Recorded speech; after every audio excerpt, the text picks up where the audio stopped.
Yo, what's up, everybody? Jake Thomas, and today for the next episode of Sick, Scared, and Stupid, I've got a really special guest and a very good friend. Also, I was gonna kind of ad lib to give the introduction of, but I'm gonna kind of read a little bit about this. This person is arguably the most unique pop culture journalist in the business today. He's also my friend. This island boy, Jamaican-born and bred scribe king, says his chosen mission is to raise celebrity voyeurism and documentation to the highest original art form. A self-invented chronicler of the glitterati GW. Glitterati. He's always going to correct me, too. The glitterati, since I said glitterati, he doesn't like it. GW, one of the most once denied magazine writing jobs, but he now holds exclusive contracts with the crown jewels of the Condé Nast magazine conglomerate, Vanity Fair and Vogue, and finds his work syndicated all over the world.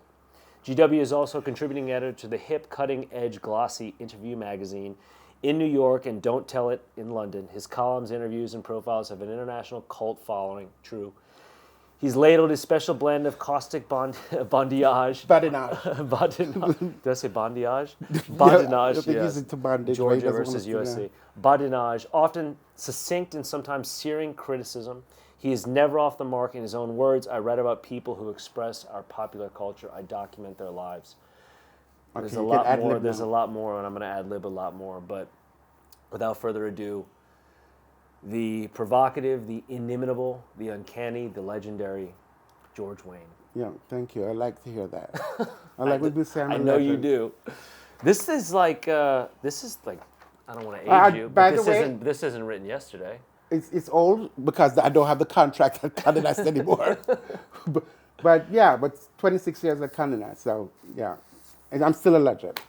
Anyway. Still a legend. Would you say you're born a legend, or you became a legend, you made yourself a legend? You know, there was a famous ad campaign about fur. Was it fur? Oh no, it was there's an actual famous quote. I can't remember who said it, but it's like, some are born great, some achieve greatness, some have greatness thrust upon them. Okay? You had a little bit of all? And I guess I was born great in the sense that I was lucky that I had amazing parents. I was lucky that this boy in Jamaica was afforded to go to the best schools. My parents could send me abroad to go to college, which I did, and I never only tell them I studied journalism, But yeah, it all begins there. So if you're born great, it's about how you're raised. Yeah. And I was very lucky, and you went to a great boarding school. They're both gone now, but I went to the best boarding school, and then I went to the best college, one of the best in America, which I didn't know was at the heart of the counterculture. Yeah. When I went to Athens, Georgia in when was it, the 70s, 79, to study journalism. I didn't know it was the hippest college campus in America. You get to see what the B-52s blowing up, REM it was the heart of the counterculture. It was the Athens GA, B-52s, Love Tractor, RuPaul, Lady Bunny, Herschel Walker, REM. Dominique Wilkins. And I was a freshman, thrust into this, in the South, which, it was the South. Yeah. I had to deal with all that. I didn't really understand the mentality of the American way of the South and, the whole racism and the whole obvious stuff like that went on that, it never bothered me, because I never sort of grew up thinking that I was less than anyone else. I never grew up thinking that I had a chip on my shoulder and I had to, prove to you or someone else that I'm just as good or better. It was just something in it, I was born with it, and so Athens GA was magical, and that's where I kind of honed my sensibility, because I wanted to as a boy in boarding school, picking up Interview magazine for the first time in my life as a 17-year-old. That was when I sort of had my eureka moment, because I was like, oh wow, I want to live in New York. I want to work with Andy Warhol. I wanted to be at the factory, and of course you don't tell your parents when you grew up in the Caribbean that they're going to send you abroad to spend all their, dollars to study journalism. Right. You go abroad. They're going to send you to college in America, university. You're going to be a lawyer, or a doctor, or engineer. I'm not going to major in art history. Right. It's not happening. So of course I couldn't tell my parents that I wanted to be a journalist, but I knew, because I just knew it. Was it I just about loved. like the adventure of that? No, I just loved reading. I was just so curious. I loved. But by that I mean like because you could, viscerally connect with an author or someone else's stories, kind of like living through them vicariously in a sense, like where it gave you this, different environment, like to dream, a sense of dream.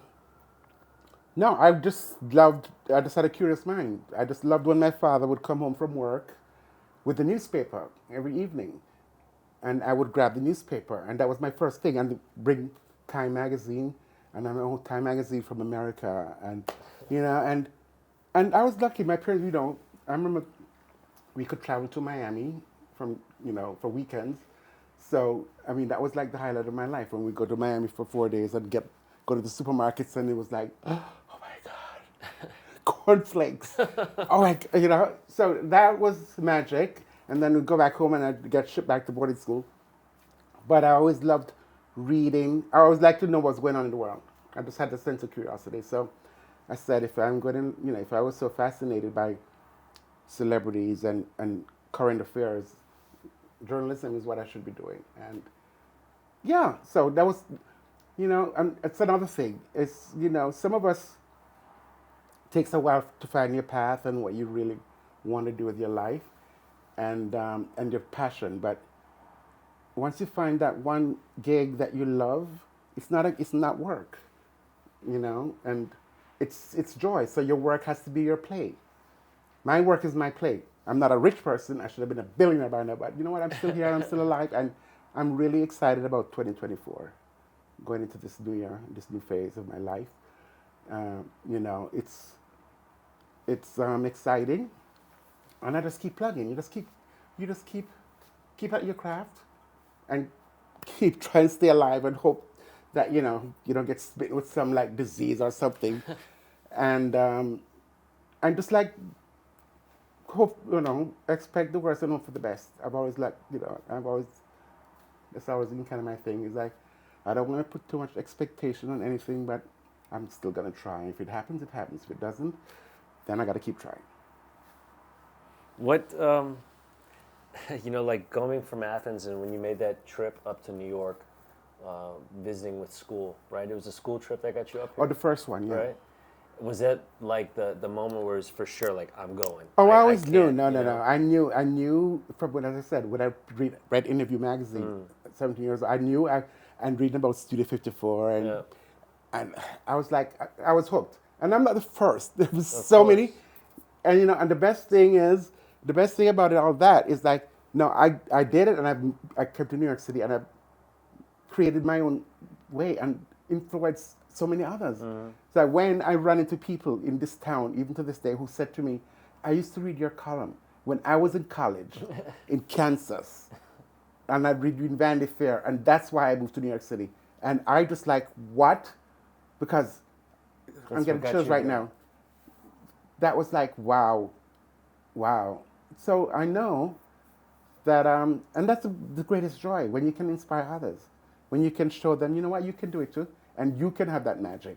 And, and these kids that come, and they're doing well, and they're huge. But when they tell me that story, it's like, that's how I felt with Andy. So I guess I'm the new Warhol.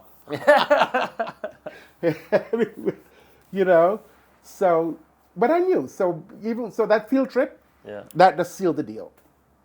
Because on that first field trip to New York City, I studied advertising and with a minor in English and journalism. Because advertising at the time was like, that was a cool job to have. To be a copywriter was like the coolest job to have in the 80s. 83, 84, when I moved here, that was like the hot job, like Bad Men. Yeah. And so I worked with an advertising agency. So the field trip was sponsored by the journalism school, Henry Grady School of Journalism, University of Georgia, which is one of the best in the country. Still is. And a legendary one, because the first black woman journalist, Charlene Hunter Galt, was a big deal. That was she graduated from Athens, from the Grady School back in the 60s, and it was a monumental moment for people of color. Yeah. That, and the university, she got accepted, and so it's a big deal. So even that played in my head. Yeah, that was fresh post-integration. Yeah, exactly. And so she inspired me too. Anyway, so what was I saying? Talking about the field trip. Okay, so the field trip, we come to New York City, and the Mud Club, we come to, well, we had meetings and everything, but I just wanted to go out. And the Mud Double D. Yeah, the Mud Club, which was legendary. I go into the Mud Club, and who is there? Andy Warhol and Keith Haring. Okay? And I'm like, what? There he was.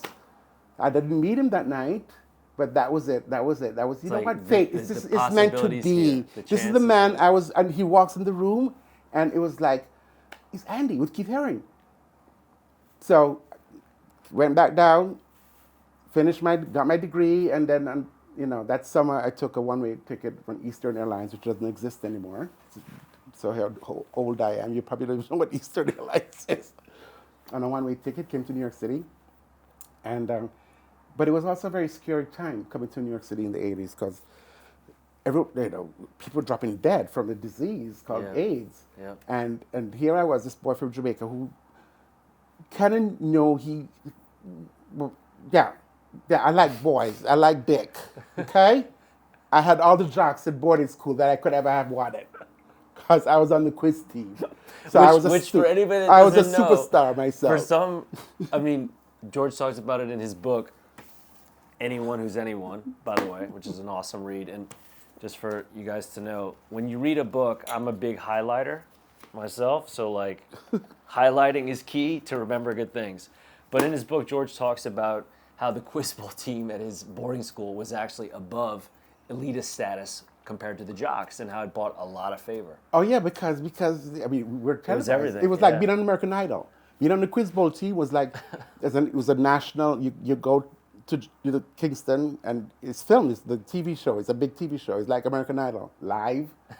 It's a quiz bowl, and the 2 years that I was on the quiz team, we went to the finals. So, my first 5 years at boarding school, I wasn't the jock. The jocks are who the stars. You didn't want to play. It still cricket, is. Right? It's like the same as in Kansas as the same as in Jamaica. And you didn't want to play cricket. I hated cricket.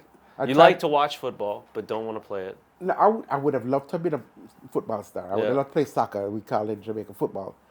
But I wasn't good enough. But track and field was my thing. That was still my favorite sport. And, we have that legacy of Jamaican track and field athletes. Yeah, they're pretty good. Yeah. And so I tried to make the track team. I did make the track team. I just wanted to go to the national championships with the track and field. I managed to do that. I came dead last in my heat, the hurdles. But and then the quiz team, the school nurse. I was just, I wasn't bullied. I wasn't bullied, but I was like, I was just, no one looked up to, no one was like about George, or Gary George Wayne Prendergast. Right. It's my full name. But the school nurse took a liking, she took something, because there's this skinny boy, this little Wingy, they call it in Jamaica, Wingy, like this little nerdy skinny boy. And she was the one who gave me Interview Magazine and People Magazine to read for the first time in my life, because she had them. Like in the waiting room? No, well, the thing is, she had her own apartment. So the school nurse had a fabulous quarters, right? Well, so school nurse had her own apartment that she brought you into? What kind of school is it? Wait. Now okay, let me explain to you. In a different way. Because this story would have been differently if it's me. No. Yeah, whatever. Oh my God, whore, hoe. The school nurse had school nurse? She was like the doctor. In her apartment. She had an apartment which was right next to the dorm that I lived in. Next to the dorm, how convenient. Yeah, so my dorm, and it has, fate would have it, her fabulous apartment was just like one hallway. It sounds like a crocodile sitting next to the waterfall with her mouth open. Wow, that's bad. No, she was a good woman. She didn't she wanted to seduce me. I don't think she did. But I will tell you, I did sneak some boys up into that room, into that hospital room when she had no idea. Anyway, so the school nurse gave me People Magazine. And it was like, this is the dorm I was in, and her quarters were like, as fate would have it, right next door. And she took a liking to me, and she gave me magazines. Because she kind of said, this interested kid. I don't know what. She just she became like my mother figure. And she gave me the magazines, and that's when I said, okay, wow. And she said, you should try it for the quiz team. And she was the one who said, try it for the quiz team, and I did, and I made the team. And the 2 years we made the quiz team, it's a knockout competition, and it's a big deal. island, the country, the entire country stops everything, 7 o'clock on a Thursday night to watch the kids at high school compete in this quiz bowl competition. Live television, JBC, Jamaica Broadcasting Corporation. And I made the finals twice, 2 years in a row. So I was a campus celebrity. I was like, all of a sudden, I was like the king of the hill. All of a sudden, all the jocks who I was dreaming about, you know. Now I wanted to know your name. Yeah. So it wasn't anything serious, but, you know, I had my peccadillos.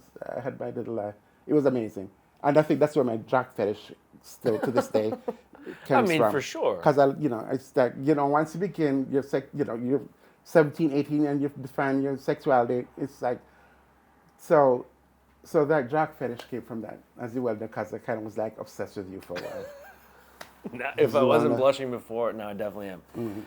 But that's what it starts from, right? Like a dream. Like someone just slides a magazine to you and says, "Hey, she didn't slide it. It was like it was a mentor, right? It's like, okay, but in a way of like it was there. Who introduced you to it? Meaning like someone who just gave you something or offered you something in the sense that, here, check this out while you're waiting, or we're just buying time, we're killing time, and you open that up, and all of a sudden this is what I want to do. It was like a eureka moment. It's like, oh my God. Well, I was just, remember I was a boy in the bush in Jamaica, in the mountains of St. Elizabeth Parish, and dreaming about getting out of cold showers and drinking porridge every morning. It's like Oliver Twist. Yeah. What is school is that the best? Please, sir, master. Yeah, it's like, and it's like, and it was brutal, but it prepared me so well to deal. If you can go to boarding school in Jamaica and not come to New York City and think, okay, this is the best preparation that anyone could ever have. God, this is the toughest town in the world. So, went on this field trip. There was Andy Warhol, Keith Haring. Go back home, moved to New York City on a one-way ticket, Eastern Airlines. And God, my first job was with the big behemoth advertising agency called NWA, which is a big, huge agency. And I was a junior copywriter. So I wrote advertising. I was an assistant and then copywriter, junior copywriter, working on J.C. Penney and the Bahamas tourism account. But I hated corporate. I hated it. I hated getting up in the fucking morning. I couldn't deal with. I just hated it. I did it for 3 years. And then I said, you know what? Way to stick with it, though. I gotta get. It's like, yeah, but you know what? I wasn't. I thought I would have loved it, and I loved the whole glamour and the whole, the whole mood of what advertising could. But it was the corporate culture. It was not me. I didn't even last 4 months at Ralph, or barely made it 4 months at Ralph Lauren. Same reason. Corporate culture hated it. But I mean, you gave up Ralph Lauren, which was like a big deal too. I was mad at you for doing it. Anyway. I know. So I said, I got to get out of here. I got to. I want to work an interview. I got to when you're at the point, okay, this is the step, but you got to know the dream. You got to follow that path that this is not going to, you're not going to be happy doing the slaving corporate culture in a behemoth, even though it's creative. Yeah. It's still, So they fired me. And I had that unemployment check for like 6 months, which was so good because then every night I went out trying to meet Andy Warhol because I knew then that, okay, this is it. I had this welfare check coming to me. I got to go out every night and try and meet Andy. So I went out every night trying to meet Andy Warhol. That's a pretty good mission, though, to have. I mean, you got to be pretty headstrong to do it. It was amazing. And then another great thing, I lived right around the corner from the hottest nightclub in town at the time, called the Palladium, which was, I guess, the last version of Studio 54 in New York City, because after Studio closed, Ian Traeg and Steve Rebell opened Palladium on 14th Street. It's now an NYU door. And I happened to live like on the 2nd Avenue, 2 minutes walk to the Palladium. So I got to know everybody at the door. I got to know all the right door people and what entrance. And so that became my training ground. So every night, I would leave my poor little boyfriend at home. I'd say, I'm going out. And I'd walk to the Palladium because I got to meet Andy. And I look back at my notes because I was keeping my notes ever since those 80s. And George still doodles, scribbles, and literally handwrites notes to this day. Yeah. In a very unique and untranslatable... No, hieroglyphics, my own version. Yeah. Everyone is trying to read over your shoulder while you're writing. So I went, and every night, oh my God, it was so magical. You walk into the Michael Todd room, which was the private, the VIP. I didn't really go to the Palladium part, which was huge. You got to know Howie Montague, okay? You should have asked Steve Bell about Howie Montague. Steve Lewis, because Howie Montague, legendary doorman at the Michael Todd room. And so he'd like, all right, go. And he'd like hustle this little kid upstairs. And I'd sit in the corner, and I would just like, oh my God. Every night, Grace Jones. It's either Grace with Dolph. Dolph Lundgren. Yeah, and Grace Ivan Jones. Drago. Yeah, and like, oh my God. Al Pacino. This one, everybody, every night was like a show. This is what, who's going to show up? 88, 89? All through the 80s. 85, 86, 87, 88, 89, 90. And then Andy, because it was all about Andy for me. But Warhol would walk into a room. To this day, I've never seen anything like this in my life. It's so funny. It's like, wow. When Andy showed up, because we all came here, all the creatives. Back in those days, I wasn't the only one who wanted to come meet Andy Warhol in New York City, because he could change your life like this. He could like this overnight. You could, like what he was doing with Jean-Michel. Yeah. And Andy would walk into the room, and it would just like be like, oh my God. The energy, the charge, the room just took on a whole new level when Warhol showed up anywhere. When Andy showed up, you knew it, because you just felt it. You just felt the energy was just off the chain. And my friend, there's a guy, Bear Jones, who was this really eccentric trust fund kid. Yeah, a trust fund baby, because his father created a magazine called People. I heard of it. Yeah. Right? So Bear Jones' father, which I didn't even know until I met him, yeah, his father. So, but he was this eccentric dilettante with lots of money who knew everybody in the art world. And he would say to me, oh my God, Andy would love you, Andy, So Bear decided, we got to get you to Andy. So finally, I got to know Andy Warhol because of Bear Jones. And Andy would be like, hi, George. I'm like, shit, I do remember my name. Oh my God. What did you say the first time when you shook his hand? It was clammy though, right? It was clammy. It was clammy. But I didn't care. Are you kidding me? It's like, oh, I can't wait. I know I'm gonna be at Interview Magazine, and it's gonna happen. I know it. But it was so magic. Andy would show up. I only have one picture that Bear took of me and Andy Warhol. Do you have it? I have to send it to you. It's like so good. I look so cute. And then, and of course, at that time, it was Andy and Jean-Michel, but was hanging out with him all the time.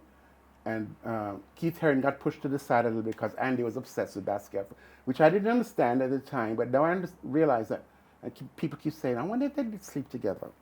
Anyway, Andy, well, I think Andy knew. Andy was so smart that he knew that he's got to hitch his ride now because he's a star, but here's a new star. Here is a new star coming that everyone's talking about. And so he hitched his ride a little bit. It's like, you know what? Yeah. And I'll never forget the first show they did at the Tony Schaffarzi Gallery with the only one show they did. Basquiat and Jean-Michel, Basquiat and Andy's show together, the collaborative work, which is now, of course, iconic stuff, which I had no idea. Going to Soho that day and walking in that room and see the art, I'm like, General Electric, what's it? I'm not. Anyway, they were there. Jean-Michel he was never really friendly to me, but he didn't really know me, And then Andy goes into hospital to have minor surgery and never came out. Yeah. And that just put a pall over everything, because you have to remember, so many people dropping dead. You'd read, you'd see someone across the room a month earlier, and then you read an obituary in the New York Times. Yeah. And it was like, I never had sex. I never, kidding me? To this day, I'm like, that whole crisis was so traumatic, and then Andy dropped dead. What would you do literally, like to go out? Like what would be, like how precautionary, or like how you just don't have sex, just timid, or just like no, you just went out. Fearful. I just I kind of feel like what these people are doing, like in Russia these days. It's like, because they know a war is going on. So if you live in Moscow now, all you're doing is going to the clubs and drinking and and, living your life because the world is ending. So that's what you did. So you just went out and had fun, but I knew what was coming because I was well read. I knew something is not right. Because even when I was at, my last year of college, I'm like, this is weird. What's going on? AIDS? What is this? And then you had a government that didn't give a fuck, the Reagan, and they didn't care the fucking gay people dropped dead. They didn't care. And that's how the revolution began. Act up, act now. And that's what the fucking queens took to the street and say, you know what? Yeah, you better act up because they don't care fucking about you dropping dead from this disease, the gay disease or whatever. So, and then Andy drops dead.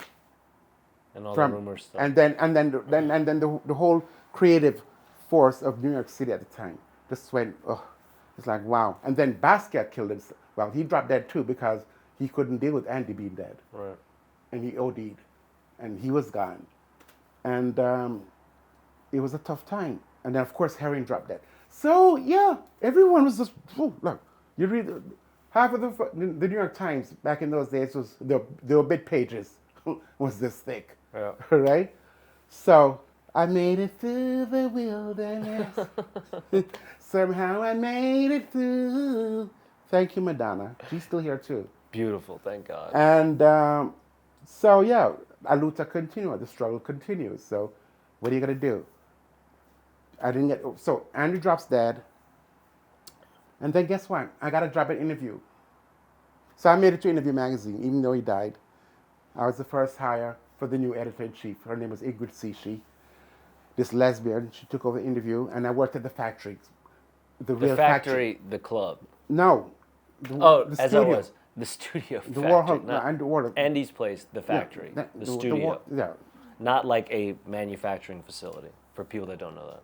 Oh, come on. I hope people listen to this podcast who know what the factory is. I just fucking hope so. Hey. We'll have a graphic for the factory. Anyway.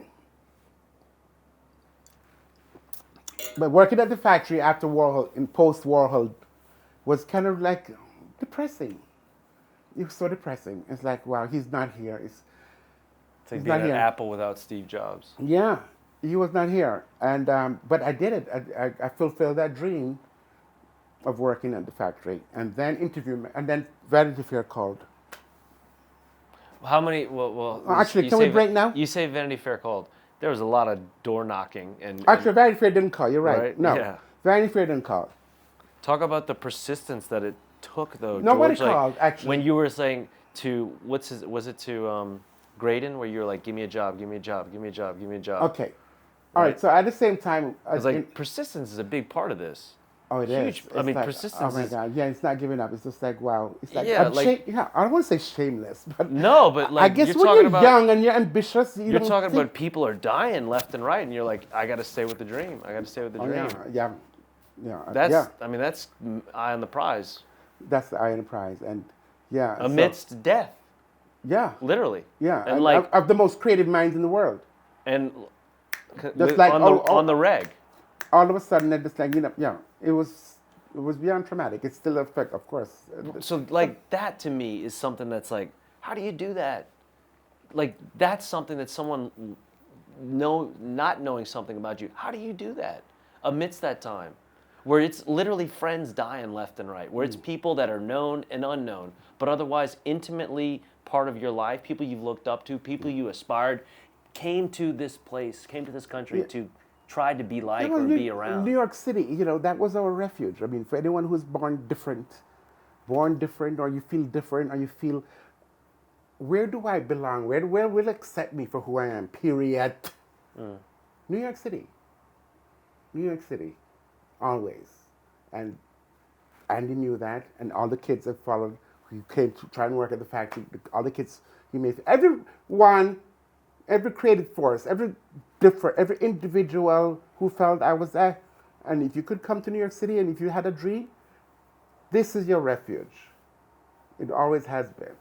So that was always the goal. But then when you come to Mecca and there's just something weird where everyone's dropping dead, of course you're going to feel, and you have a government not caring or worried about it. Yeah. That's when the revolution begins.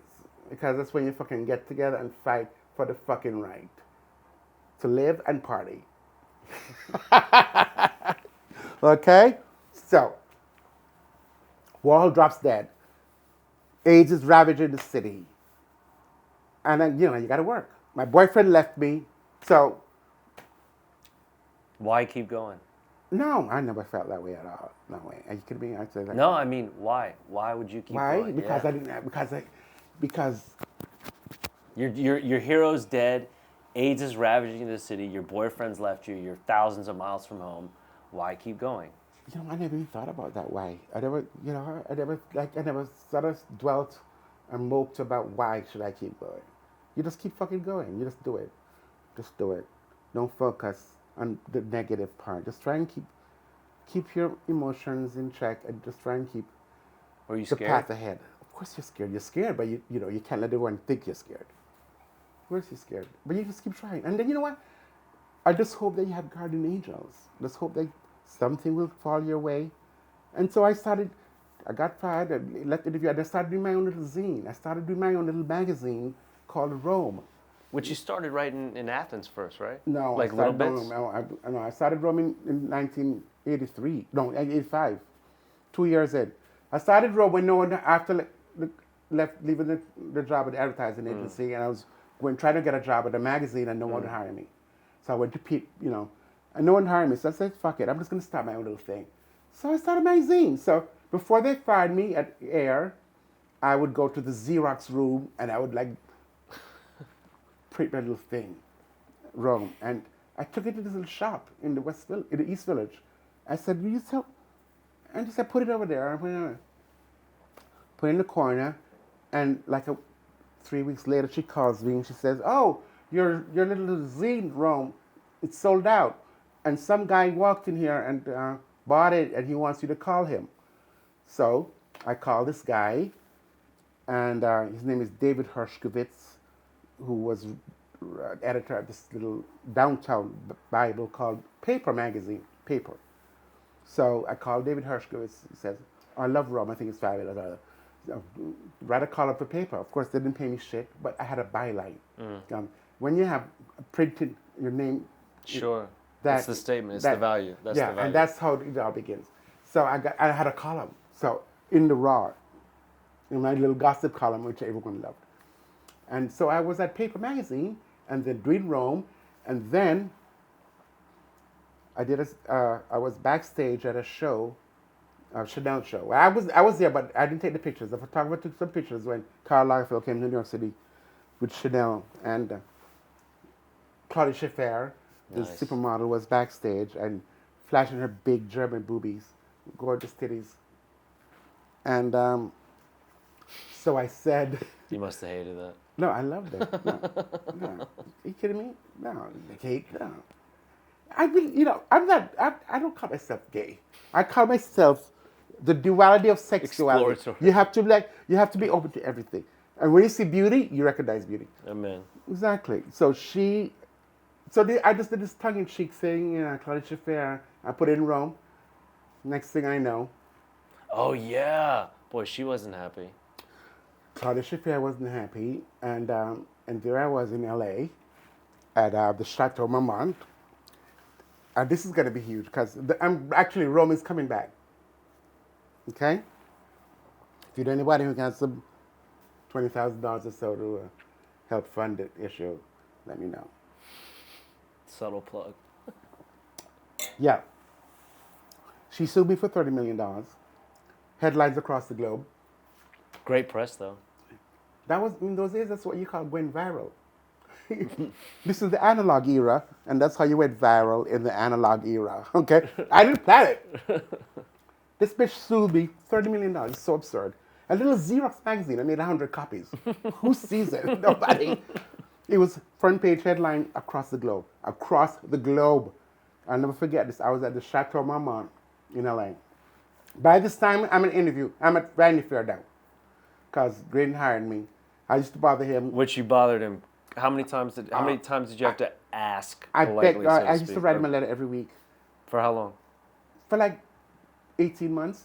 But that was when he was a Spy magazine. Because he started a magazine called But still, Spy. for someone that says, I tried. I can't get it done, Jake. Or I tried, George. I can't get it done. Like 18 months, every week you wrote a letter. Yeah, not every Insisting, week. asking, begging. Yeah, I say I don't send ideas, and you know what? But when you feel it, you go with your gut. Yeah. You have to go with the instinct. But many people would have quit way before I know, that. but yeah, well, sometimes you have to quit. It's like it's not working, but if you really feel it deep down, this is it. This is where I need to be. This is the you go with your instinct, you go with your gut, and you fight for it. And it doesn't happen. You fight for it. It doesn't happen, then you try something else. So it didn't happen with him at Spy because it bothered him. Nothing, and then he got hired at Vanity Fair to become the new editor-in-chief. And one of his first things was to call. He texted me. He said, "Oh, I'm here now. Come up with an idea." He reached out to me when he got to Vanity Fair. He's like, "I'm here. Come up with an idea." And that's how they got some Parliament. Because he knew too that my little zine Rome was loved by the owner of Condé Nast, who was buying it, who bought Rome. Yeah. Oh, actually, No. Oh, get this. I hear that. Okay, before that, what? I'm Yeah. missing the story. Are you kidding me? So I'm like, you're okay. going- The Vanity you're Fair getting didn't caught come up. first. It was. I got it to Condé Nast before Graydon actually. Right. Okay, back, rewind. Graydon wouldn't hire me.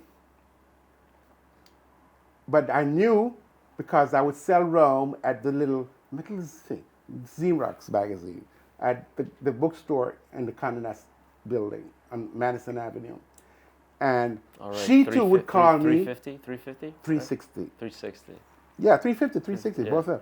And she would call me and she'd say, "Oh, Cy Newhouse just bought Row magazine. Cy Newhouse is the scion of Condé Nast. His family owns the brand. Cy Newhouse, legend." And she's like, "Anna Wintour just bought Row." Yeah. I'm like, "Are you kidding me?" So I wrote Cy Newhouse a letter. Those days we write letters. Yeah, There's no Anna Wintour. internet. That There was no Anna email. Okay, the analog era, remember people. Analog. I wrote him a letter. I said, "Dear Mr. Newhouse, I hear you like Rome. Why don't you buy it?" He wrote me back the next week. I'm like, "What? What?" He wrote me back. He says, "I love Rome. I think it's genius, but I can't buy Rome. But I want you to go and talk to this woman, Linda Wells. Her name was Linda Wells, who he just hired her to create a magazine called Allure." So I go to Linda Wells at 360. 350 was the big tower, but Yep. for the new magazines, 360 was Allure. And she said to me, "What do you want?" And I said, "I want a contract. I don't want to be here every day. I want to travel." And she says, "Okay."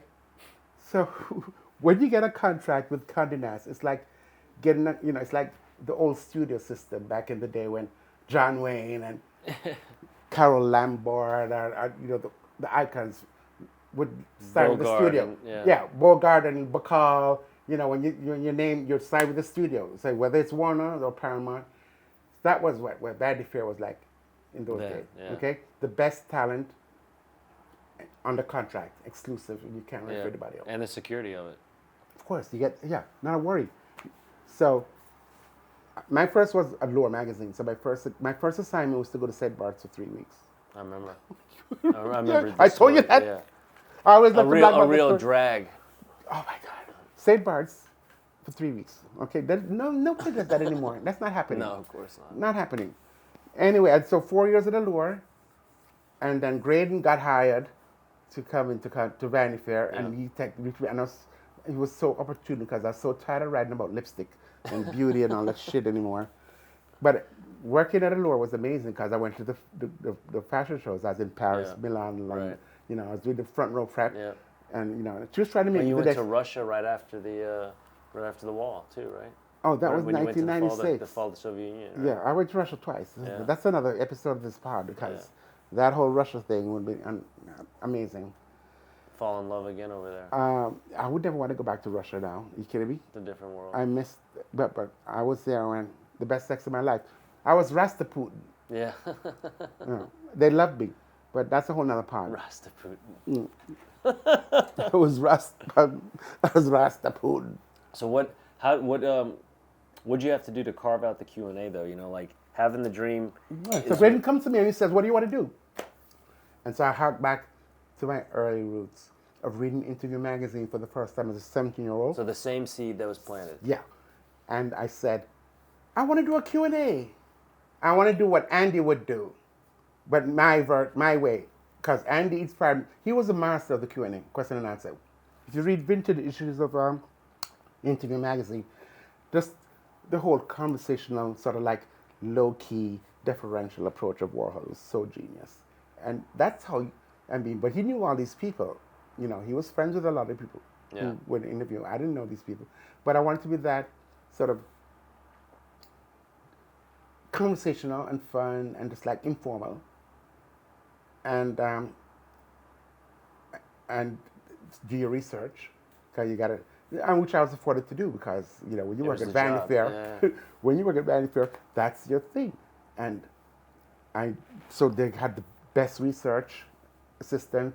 I got my research, and it was a dream. I would just spend 3 weeks preparing for the next interview. I've interviewed, and that was for 22 years at Vanity Fair and 4 years at Allure. But preparing for an interview, and you want to make it a conversation, you know, and it is a gift, which I obviously have a decent amount of. Yeah, to have that gig for 22 years, to be able to pull stuff out of these famous people who are used to being interviewed constantly. These are like A-list people. Yeah. They've been doing this all their lives. And to get something new and fresh from these people, that's the master of the craft. And I think Graydon Carter realized that, and why I had my page. The only Negro I ever have his column in Vanity Fair. How do you stay relevant in that world, though? You know, and I say that in that world because fashion is furious. It's mercurial. When the world changed, you know, when the internet came, and, you know, everything changed. I mean, and I still haven't grasped that world, to be quite honest. That was a big shock. It was a big. You mean the like digital the digital yeah, world? all right. The arrival of the digital age changed everything, because and Braden hated it. So like the early days of Twitter, I would never. I was like, you know, I get paid for my opinion. I'm gonna fucking go on Twitter. No one did. So I never went on Twitter, and then I realized, oh, you could make money from Twitter. Right. Because, of course. Yeah. So. I get paid for my opinion. I like that. Yeah, well, it's true. I mean, I get paid for my opinion. I'm going to share it on Twitter. And back in those days, now, you know, we were the grand dames of the fucking. Are you kidding me? This is Condé Nast. This is Vanity Fair magazine. We don't care about digital. You got to do something on the internet or what you call it? Twitter. You're overly aristocratic. Yeah, or a blog. What the fuck is a blog? No. So we look down on it. And so I missed that moment. It was a huge misstep. Sure. It was a huge misstep. Yeah, it took me years. Yeah, long. I still haven't gone into that medium. I never done. I did try the pod, but then pandemic, but I just couldn't find myself doing a blog. But in those 20 yeah, same.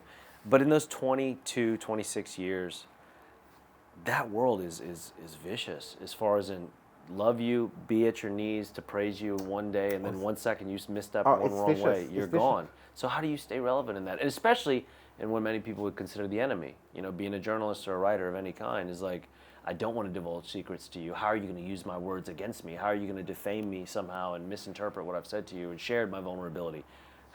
That's a delicate line to be able to have to cross and have to traverse back and forth with people, right? And then again, in an industry where things change seasonally, whether it's what's being worn, what's being said, what's trending, and otherwise. Like, how do you stay relevant? I'm saying you, because that changes all around you constantly. That's chaos. You're surrounded by chaos. Yeah, I mean the fashion. Well, that's why I got out of it. First of all, because I mean, first of all, the allure part. You know, it was you think, oh wow, going to the fashion shows. Okay, because me too. Like I grew up thinking like this is the coolest thing in the world. It's amazing, but when it is cool to go watch, but when you're part of the business and you're in that cutthroat, it's so cutthroat. When you're a journalist or stylist, the nastiest people in the world, they're mean, they're vicious, they will stab you in the back in 2 seconds. That is fashion. Yeah. And you know what? That's why Anna Wintour, who gave me an interview for Rome, which is in my book. Yeah. She doesn't give interviews. The goat. Yeah, she gave, the Yeah, goat. the and goat. the fucking goat. She's still here. Yeah. I mean, she is like, now, Anna, she Goliath. She's the goat. She chopped off so many heads, I'm including sure. Graydon Carter's. You don't get there without it. Yeah, but then she kept chopping them. Yeah. That's the whole point. Basically the whole point. She kept Well, I think chopping. it'd become insatiable at some She kept point. chopping all these heads to the point now that Condé Nast is just her and no one else. Okay? The last head she just shot, British Vogue, Edwina and Info, who was becoming too much of a threat. He's off with his head. Well, when you have that kind of power, you can do But it. he's making lots of money now. I don't care. I don't feel bad about Edwina. She lucky bitch. He never hired me. He could have given me a story for British Vogue. He never did. So fuck you. So what made you think it was time to write that? Well, Because I when wrote this book. Because when I met you, that's what you were doing. You were Exactly. scribbling and doodling and still writing and writing and writing at the bar. I literally remember meeting you with all the notes, and you were sitting in the corner at Omar's in Greenwich Village in the dark with the candles and your sunglasses on, which, by the way, anybody that doesn't know, the fact that George is not wearing sunglasses weren't any today sunglasses. is a marquee They were moment. Lunettes. This is a marquee moment, so, really enjoy I it. thought these were tinted. And you were literally writing it when we met. So what, you had to have been thinking about it for a long time before you wrote it. And the point is that this book, I had to get, first of all, the rights from Condé Nast. All right? So when I was writing, when I met you working on this book, it was so much dealing with lawyers at Condé Nast and not that, they didn't want me to do it. He didn't want me to do this book. I'm sure. Graydon Carter, even though he loved me, he didn't want me to do the book. I know it because I kept throwing so many obstacles in front of me. I'm like, no way, fucking bitch. No way, I'm doing this book. I finally got the book. And then what does he do? He resigns. The same fucking month my book came out.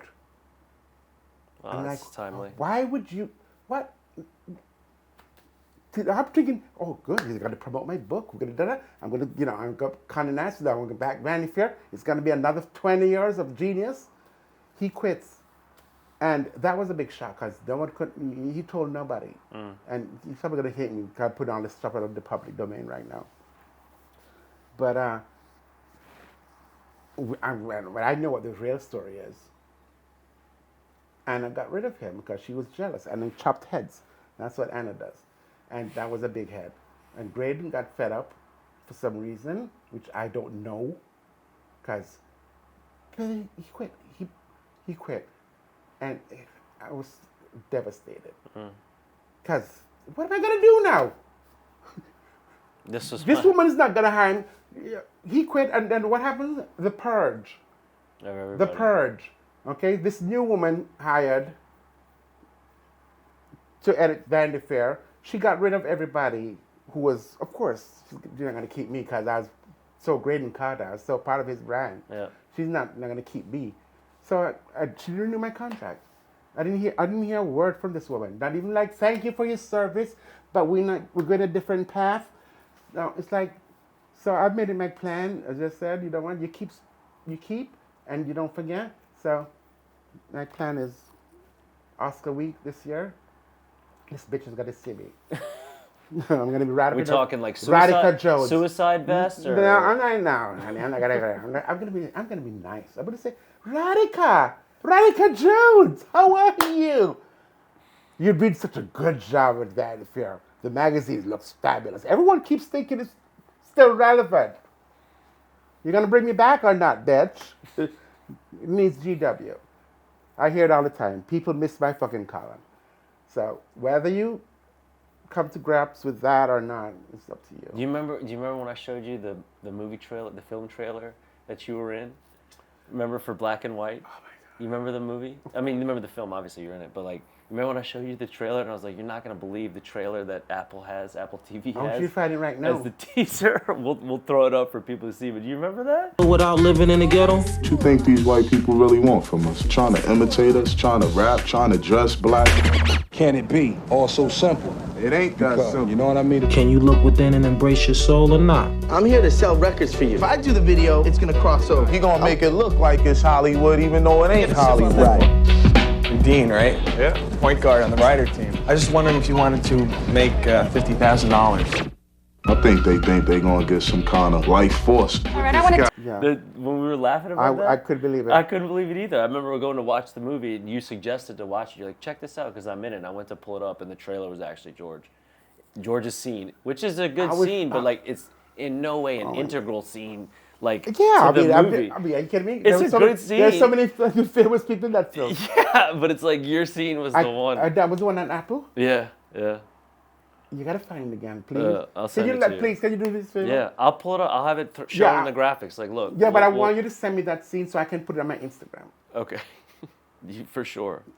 Why are you so red, by the way? Because I scrubbed my face too much today. Like, too Son, bad. You think he was the gay one?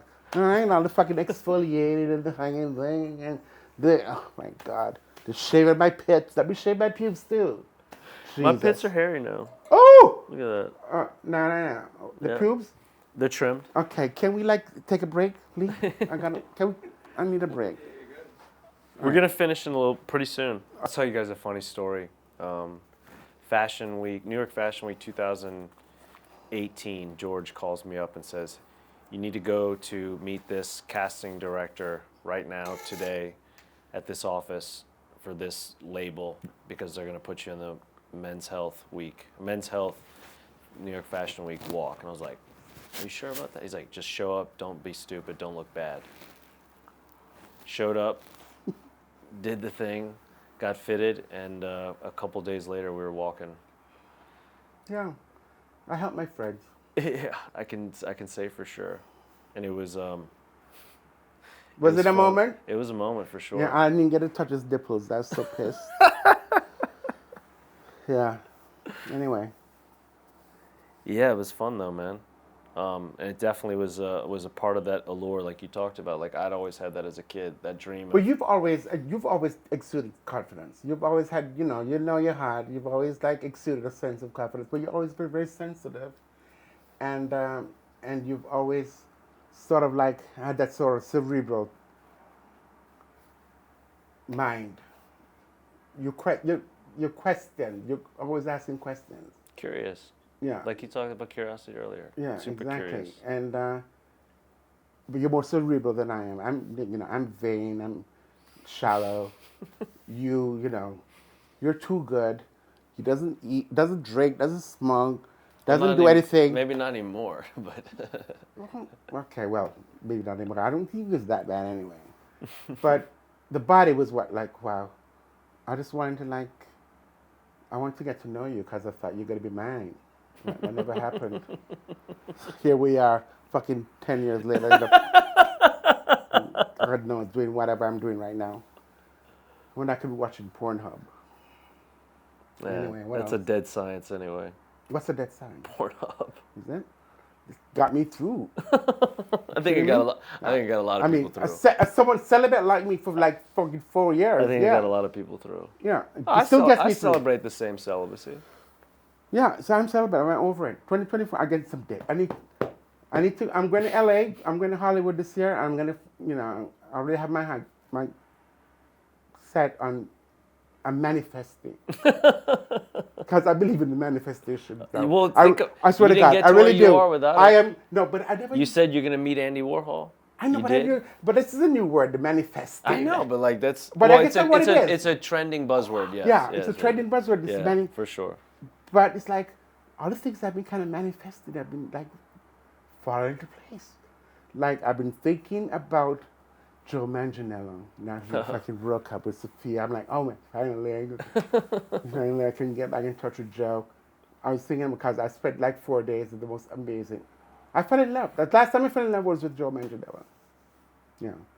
He's still married to Sofia No, Vergara? that's what I'm saying. They broke up. Ah, nice. He's done.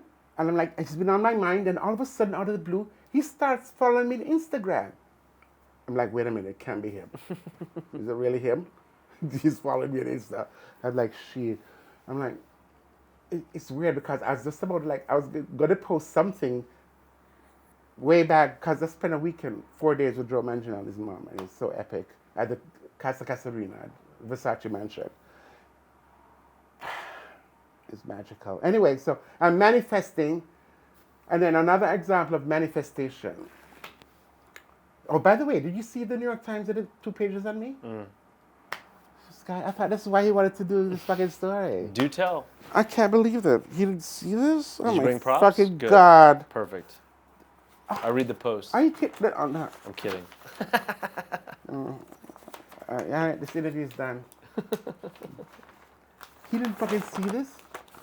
I got 2 pages in the fucking New York Times 6 weeks ago. Okay? It didn't hit my doorstep. I must have missed it. All right. Oh, this is like 2020. Oh, this is great. This is a good photo. It's fucking legendary. Nobody gets this. No fucking writer. All right? I'm not Gwyneth Paltrow or Bradley Cooper. There's no goop on that. All right? The Thursday Styles. October I need to get 19, I need to get a copy of this. October 19, 2023. Talking go about, see if I can get talking a about copy of it. the Rome coming back. Put it on your phone. Do you have the New York Times app? No. See, That's what I'm saying. He doesn't read. That He app doesn't should be on your read. phone. He doesn't read. What do you call that? No, the book is 5 years old. Anyway, so I travel with books. this is a big deal. Take a picture. I'm gonna buy a copy Buy a copy of what? of the paper. It's too old. No, I'll get a print of it.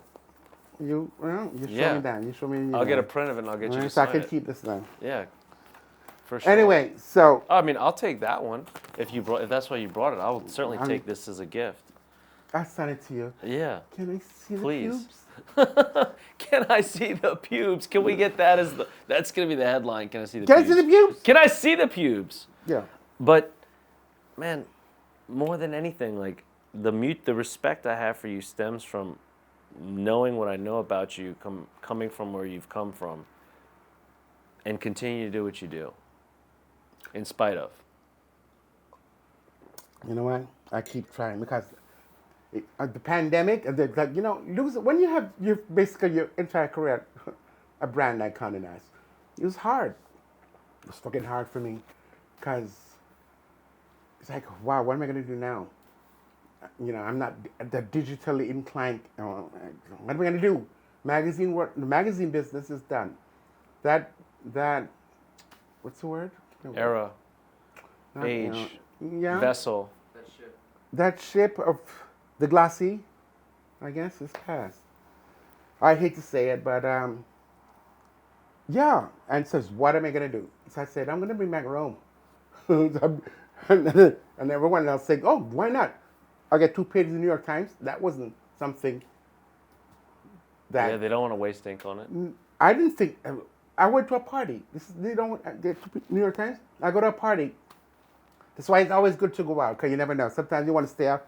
You just want to go out. You got to go, because you never know. In my business, I went to a little cocktail party in Soho for my friend Christy Charlington, who I did the first, I did the first Michael Kors campaign with Christy Charlington. Okay?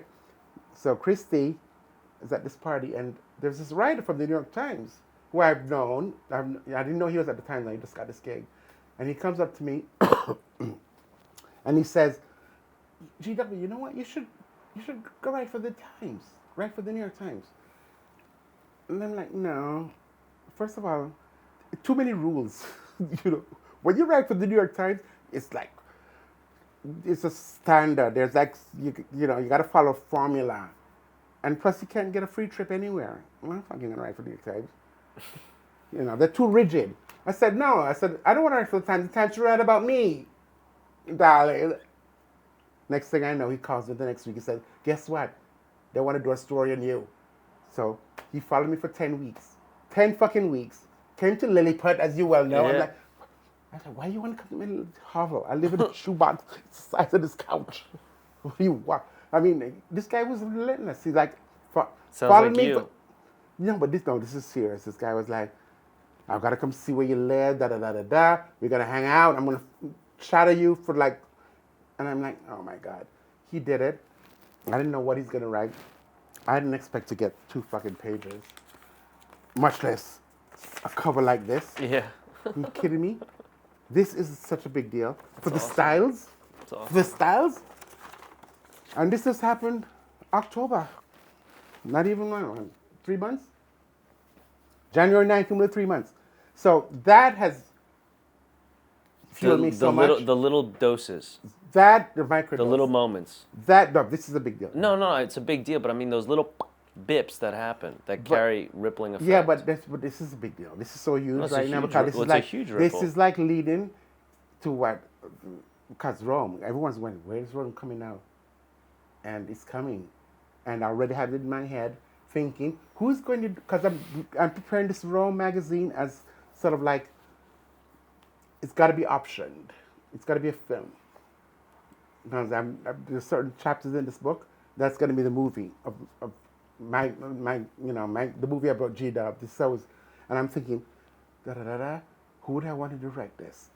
And I already know who I want to direct this. Who would I want to buy this? So, Tom Ford, my daddy. Daddy Tom. Tom Ford, that's the next one. So I'm manifesting now. This is what I'm manifesting. Tom Ford is going to, I got to go to Palm Beach somehow. Oh, then you're going to get Guy Ritchie to direct it. No, I already know the director, baby. No fucking Guy Ritchie. Well, if you're what does saying he Tom know? Ford. No, Tom Ford is going to option the film for his Fade to Black production company. I was thinking he could direct it too. But I don't want Tom to direct it. I want Roger Ross Williams to direct it. Brilliant. He did Cassandra, which is a movie you should watch. I recommend Cassandra. It's about the liberty of Mexican wrestling. It just came out like so good. When Bad Bunny goes gay, you got Bad Bunny to like kiss a guy in this movie. But Gael Bardal, brilliant actor. This movie is so good. Roger Ross, he's the hottest thing in Hollywood right now. Hottest thing in Hollywood, Roger Ross Williams. And I was thinking about, he's been on my mind too. It's like, oh my God, I got to talk to Roger. And then what happens 2 nights ago? I'm in a restaurant doing a photo shoot. Who walks in the door? Roger Ross Williams. I'm like, I cannot fucking believe this. So the manifestation is working. I want to think of manifest, it's like bed bugs. No! I want a new word. What are we going to call it? Conjure. Conjure? Maybe conjure. That sounds too witchy. I'll come with something else. Anyway, so 2024 has so much potential. So, you know what? You may want to hang out with G-Dubs. So maybe I could flip you again. You can try. You can keep trying. Yeah. But for the world that listens to someone that's been sick and scared, has felt stupid, has had to endure through fear over and over and over and lean into Fear? it. Yeah, leaning into I it. never found anything that I never got fear from you. This is weird. No. I mean, in life, in your own life, in your own journey, like having to be afraid constantly. Yeah, but you're never afraid. You're always the one that. You always like had your self-confidence and like swag. So I don't know what you're talking about. I meant about you. I mean, like in the sense I was fear. I never fear. Well, fear. Yeah, but you know what? Fear means not being reckless. Okay, if you fear, don't be reckless. Have fun, but try and be palatable when you have your fun. And, what are your? You're agnostic. You're like a fucking monk. You're one extreme to the next. There's no middle ground with you. You are this or you are this. And me, I'm kind of like trying to think in the middle. I'm trying to think, baby. But who does? What do you tell to yourself 30 years ago? Today. What did I tell myself 30 years ago? Mm-hmm. Oh my God, I don't remember. I'm dementia. Worse than Trump. What did I tell myself 30 years ago? Oh, that's a good one. I don't know. What advice do you give, Just keep trucking, keep on trucking. Follow your dream, follow your path. Be fearless to be flawless. Be fearless to be flawless. Yeah, man, that's it right there. Be fearless to be flawless. Be fearless to be flawless, but not reckless. Deal. Okay? Cut, done. But thank you. Again, another episode of Sick, Scared, and Stupid. I'm Jake Thomas, sitting with the inimitable, the legendary, and the always provocative and fun and flirtatious, vivacious also. George Wayne. George Wayne. Okay.